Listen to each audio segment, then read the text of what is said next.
পটুয়াখালীর দুমকিতে পাওনা প্রায় ২.৫ কোটি টাকা পরিশোধের আগেই মারা যাওয়ায় জলিসা বুদ্ধি প্রতিবন্ধী বিদ্যালয়ের প্রতিষ্ঠাতা বীর মুক্তিযোদ্ধা আব্দুল হাকিম খানের মরদেহ দাফনে বাধা দেন পাওনাদার শিক্ষক কর্মচারীরা। ২১ ডিসেম্বর সকালে দুমকির পীরতলা বাজারে এই ঘটনা ঘটে। স্থানীয় সূত্র জানায়, বীর মুক্তিযোদ্ধা হাকিম শুক্রবার সন্ধ্যা ৭টায় মারা গেলে পরদিন সকালে জানাজা শেষে রাষ্ট্রীয় মর্যাদায় পারিবারিক কবরস্থানে দাফন করতে নিলে বাধা দেন পীরতলা বাজার এলাকার জলিসা বুদ্ধি প্রতিবন্ধী বিদ্যালয়ের শিক্ষক ও কর্মচারীরা।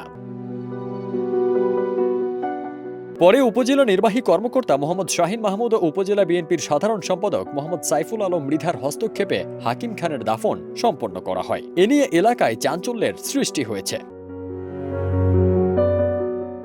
জানা গেছে, বীর মুক্তিযোদ্ধা আব্দুল হাকিম খান ২০১৫ সালে জলিসা বুদ্ধি প্রতিবন্ধী বিদ্যালয় প্রতিষ্ঠা করে সেখানে ৬৭ জন শিক্ষক কর্মচারী নিয়োগ দেন। চাকরির প্রলোভন দেখিয়ে লাশ দাফনে বাধা দানকারী শিক্ষক ও কর্মচারীদের কাছ থেকে জমি ও নগদ অর্থ সহ প্রায় ২.৫ কোটি টাকা নেওয়ার অভিযোগ ওঠে তার বিরুদ্ধে। এ সময় পাওনাদাররা বলেন, উনি তো মরে গিয়ে বেঁচে গেলেন, কিন্তু আমাদের দেওয়া টাকার কি হবে?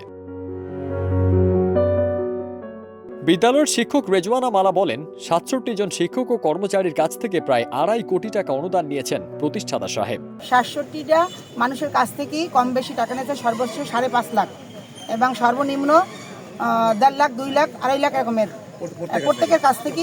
কিন্তু এখানে ৬৭টা শুধু ব্যক্তি নয়, ৬৭টা পরিবার আমরা জড়াইয়াছি। খণ্ডকালীন প্রধান শিক্ষক মোহাম্মদ মশিউর রহমান বলেন, বিদ্যালয়ের জন্য ১০ শতক জমি দিয়েছি। ৬৭ জন শিক্ষক কর্মচারী নিয়োগের বিধান আছে কিনা তা আমার জানা নেই।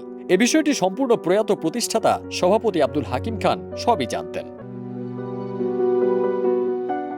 এদিকে উপজেলা নির্বাহী কর্মকর্তা জানান, বিষয়টি সমাধানে বিদ্যালয় পরিচালনা পর্ষদ ও সমাজসেবা অধিদপ্তরের পরিচালনা কমিটি যৌথভাবে কাগজপত্র পর্যালোচনা করে দেখবে। ফারদিন সানি, দেশ রূপান্তর।